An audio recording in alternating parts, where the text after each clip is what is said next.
जय श्री कृष्ण। राधे राधे। जय श्री कृष्ण। राधे राधे। श्री राधे कृष्ण राधे कृष्ण राधे कृष्ण राधे। श्री राधे कृष्ण राधे कृष्ण राधे कृष्ण राधे। श्री राधे कृष्ण राधे कृष्ण राधे कृष्ण राधे। श्री राधे कृष्ण राधे कृष्ण राधे कृष्ण राधे। श्री राधे कृष्ण राधे कृष्ण राधे कृष्ण राधे। श्री राधे कृष्ण राधे कृष्ण राधे कृष्ण राधे। श्री राधे कृष्ण राधे कृष्ण राधे कृष्ण राधे। सुखदेव जी वर्णन करते हैं कि राजन, आपने पिछले कथा प्रवचन में श्रवण किया, रावल में राधा रानी का प्राकट्य और राधा रानी ने भगवान श्री कृष्ण के दर्शन करके अपनी आंखें खोली। सुखदेव जी वर्णन करते हैं कि राजन, गोकुल में बाल कृष्ण को 5 वर्ष हो गए। 1 साल से 5 साल तक की आयु शैशवावस्था कहलाती है और 6 साल से 12 साल तक की आयु बाल्यावस्था कहलाती है और 13 से 18 साल तक की आयु किशोरावस्था कहलाती है। सुखदेव जी वर्णन करते हैं कि राजन, बाल कृष्ण का शैशवावस्था का जीवन गोकुल में बीता। अब गोकुल में उत्पात होने लगे। कभी पूतना और कभी शक्टासुर और कभी तृणावर्त, और न जाने उसके बाद भी कितने उत्पात होने लगे। सुखदेव जी वर्णन करते हैं कि राजन, गोकुल में भयंकर उत्पात देखकर नंद राय जी के बड़े भाई जो उपनंद हैं, वृद्ध गोप हैं, कहा कि नंद, ब्रजवासी बड़े दुखी हैं और बाल कृष्ण को बड़ा खतरा है, हम वृंदावन चलें। वृंदावन तुलसी का वन है, वृंदा कहते हैं तुलसी को, तो वृंदावन तुलसी का वन है, हरी हरी घास है, यमुना का सुंदर तट है, गायों के लिए पानी और घास की भरमार है और वहाँ कोई खतरा नहीं है। तो हम ऐसा करते हैं कि दोनों बालकों को, रोहिणी के पुत्र बलराम और बाल कृष्ण को गोकुल में कुछ खतरा लगता है, हम वृंदावन चलते हैं। नंदराय जी ने कहा कि बड़े भाई, जैसा आप उचित समझें वैसा ठीक है। अब तो वृंदावन के लिए चलने की तैयारी होने लगी। ब्रज नारियां सजकर तैयार हो गई। सारा सामान लड़ाओं में भर लिया और वृंदावन के लिए दोनों बालक कृष्ण और बलराम को लेकर उपनंद नंदराय, अभिनंद, नंद, सुनंद और गोकुल के लिए चल दिए। सुखदेव जी वर्णन करते हैं कि भगवान ने गोकुल में जो लीला की वह वात्सल्य लीला थी। अब भगवान श्री वासुदेव वृंदावन के लिए जा रहे हैं और वहाँ माधुर्यमयी लीला करेंगे। सुखदेव जी वर्णन करते हैं कि राजन,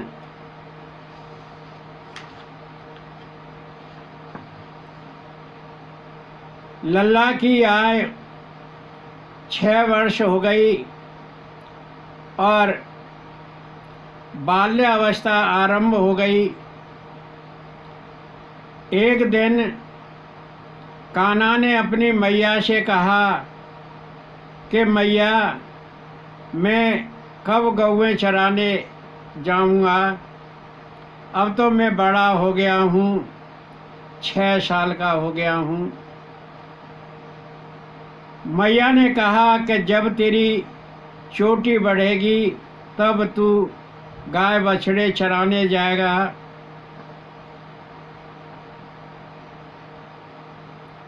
लल्ला ने कहा कि मैया देख, मेरी चोटी बढ़ गई है और मैं कब गाय बछड़े चराने जाऊंगा। मैया ने कहा कि जब तू मक्खन खाएगा, पद्म गंधा गैया का दूध रोज पिएगा, तेरी चोटी और बड़ी हो जाएगी, तब तुझे गाय चराने के लिए भेजेंगे। कान्हा कहने लगा कि मैया, कितने दिन हो गए माखन खाते खाते कान्हा तोतला बोलता जाता है और मैया यशोदा से कहता जाता है कि मैया, मैं गाय चराने के लिए कब जाऊंगा? मैया यशोदा ने कहा कि अच्छा, तेरे बाबा आएंगे, मैं उनसे पूछूंगी, ले मक्खन खा ले, तेरे लिए मैं सुंदर सी बहू ला दूंगी। बच्चे को मना रही है और कान्हा ने कहा ठीक है मैया, बाबा से पूछकर बता देना। लल्ला ने कहा कि अच्छा मैया, मेरा ब्याह कब कराएगी? तू कह रही है ना कि मैं सुंदर सी बहू ला दूंगी। मैया कहने लगी कि लल्ला, तेरे ब्याह वाले तो बहुत आते हैं, परंतु तू कारोए चोरी करता है, कौन तेरा ब्याह करेगा? सगाई फिर जाती हैं और तेरा ब्याह कौन करेगा? इस प्रकार मैया लल्ला को समझाती है। लल्ला कहता है कि मैया ठीक है, बाबा को पूछकर बता देना। सारी बात मैया ने नंद बाबा से कही और नंद बाबा ने कहा कि ठीक है, मैं गुरुजी से पूछ कर आता हूँ और फिर बता दूँगा। जब मैया ने कहा था कि मैं बाबा से पूछूंगी और बाबा से मैया ने पूछा, बाबा ने कहा कि मैं गुरुदेव से पूछ कर आऊँगा। लल्ला ने ये बात सुनी और लल्ला पहले ही गोपगुरु सांडिल जी के पास पहुँच गया और कहने लगा कि गुरुदेव, गाय चराने का मुहूर्त जल्दी निकाल देना, मैं गाय चराने के लिए जंगल में जाया करूँगा। सुखदेव जी वर्णन करते हैं कि राजन, गोप गुरु शांडिल जी के पास नंद बाबा गए और नंद बाबा ने गोप गुरु शांडिल जी से कहा कि हमारा लल्ला 6 साल का हो गया है और गाय चराने के लिए कह रहा है कि मैं गाय चराने जाऊंगा।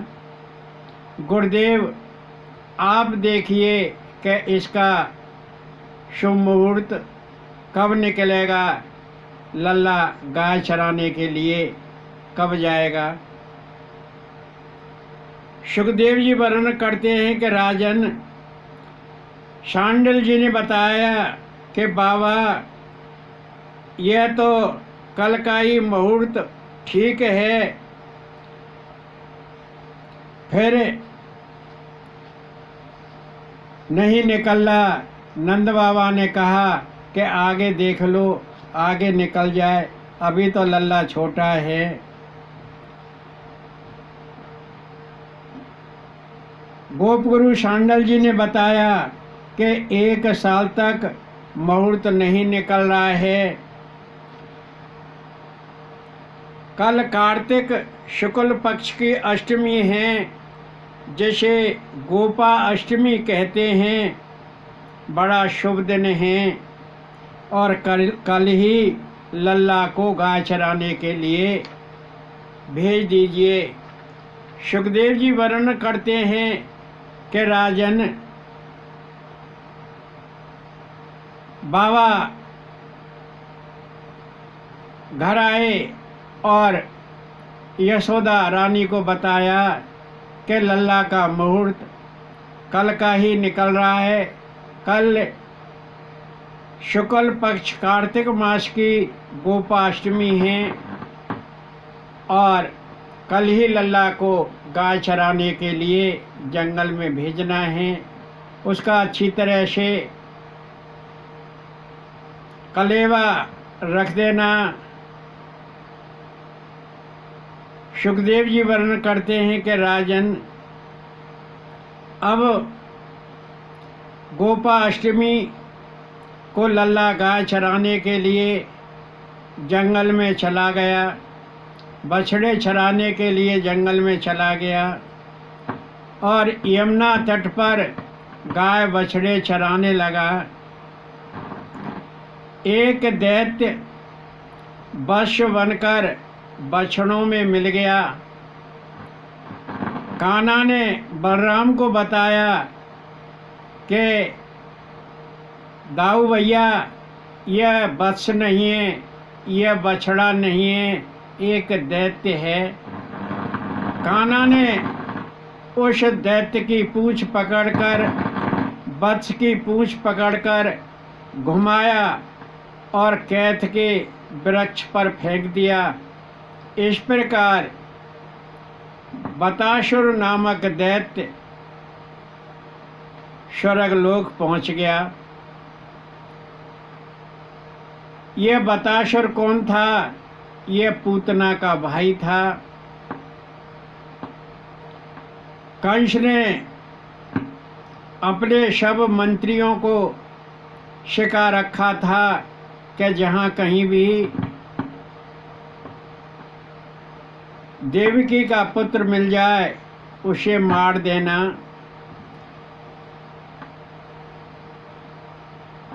सुखदेव जी वर्णन करते हैं कि राजन, कान्हा ग्वाल वालों के संग जंगल में बछड़े चराने के लिए जाया करता और एक दिन उसने भीम का जीव देखा।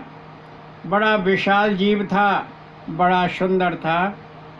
कान्हा ने कहा कि ग्वाल वालों, ये भीमकाय जीव बकासुर नामक दैत्य है, यह बगुला नहीं है।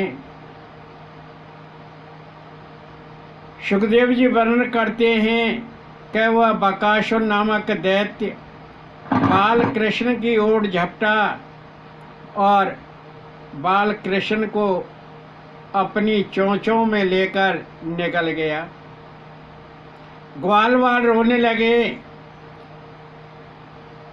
हा कृष्ण करके चिल्लाने लगे और बाल कृष्ण ने बकासुर का तलवा जलाना शुरू कर दिया और बगुला ने चीख मारी, बकासुर ने चीख मारी, बकासुर का मुंह खुला और बाल कृष्ण बाहर निकल आए।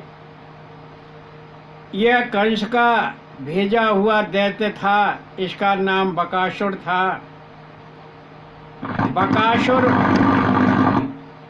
और कृष्ण का भयंकर युद्ध हुआ और भगवान बालकृष्ण ने बकासुर की चोंचों को पकड़कर बीच में से चीर दिया और बकासुर का काम तमाम हो गया। इस प्रकार कान्हा ने बकासुर का वध किया। सुखदेव जी वर्णन करते हैं कि राजन, यमुना का तट क्या है? यमुना का तट भक्ति है और वृंदावन और यमुना का तट ये भक्ति से समाहित है। यहाँ पर भक्ति नित्य निरंतर वास करती है।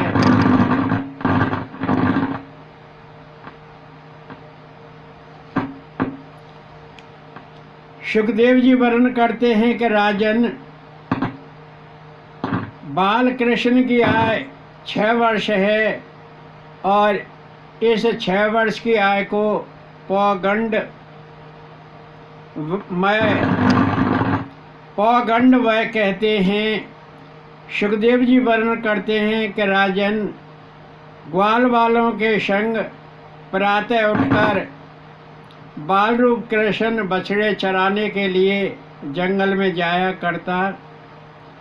बालक आपस में खेलते, कोई मोर बनकर नाचता तो कोई कोयल की आवाज़ निकालकर बोलता, कोई पक्षी की आवाज़ निकालता। सब बालक बड़े प्रसन्न रहते। कंस ने अघासुर को वृंदावन में भेजा। ये अघासुर कौन है? पूतना का भाई है। वो अजगर बनकर जंगल में आ गया। उसका मुंह गुफा के समान था। अजगर ने लंबी सांस ली और ग्वाल वाल बछड़ों को निगल गया। कान्हा दूर खड़ा था और कान्हा दूर से देख रहा था। ग्वाल वाल और बछड़ों को वह अजगर निगल गया। कान्हा ने कहा कि ये मेरे बगैर बड़ी दुखी होंगे। अजगर ने घूर कर कृष्ण की ओर देखा और कान्हा ने भी देखा। वश और ग्वाल वाल बड़े दुखी अजगर के मुंह में। कान्हा भी अजगर के मुंह में घुस गया। कान्हा ने अपना शरीर बढ़ाया और अजगर का गला रुंध गया, उसकी आंखें उलट गईं और वो मर गया। सभी ग्वाल वाल, वश और कान्हा अजगर से बाहर निकल आए। देवों ने बाल रूप कृष्ण की बड़ी प्रशंसा की, फूलों की वर्षा की। यह सब देखकर ब्रह्मा जी बड़े आश्चर्यचकित हुए कि केवल 6 वर्ष के बालक ने 3 दैत्यों का सफाया कर दिया। बकासुर, बतासुर और अघासुर। बतासुर का अर्थ है अज्ञान और बकासुर का अर्थ है दिखावट और अघासुर का अर्थ है दुष्कर्म करने वाला, पाप। अग कहते हैं पाप को। जो अग रूप दैत्य है वो अघासुर है। ये तीनों पूतना के भाई हैं और कंस के मंत्री हैं। इस प्रकार भगवान श्री वासुदेव ने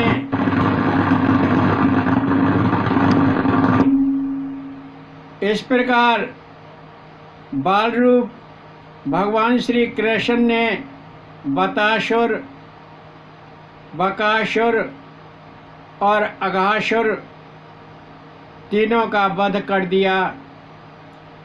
जब वो गोकुल में थे तो वहाँ पर शक्टासुर, तृणावर्त और पूतना तीन का वध करके आए थे।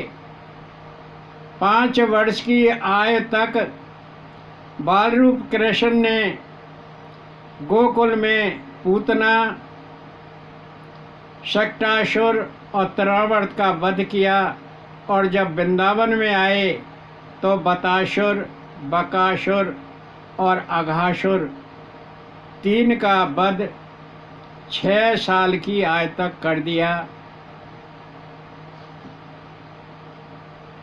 सुखदेव जी वर्णन करते हैं कि राजन, इस प्रकार बाल कृष्ण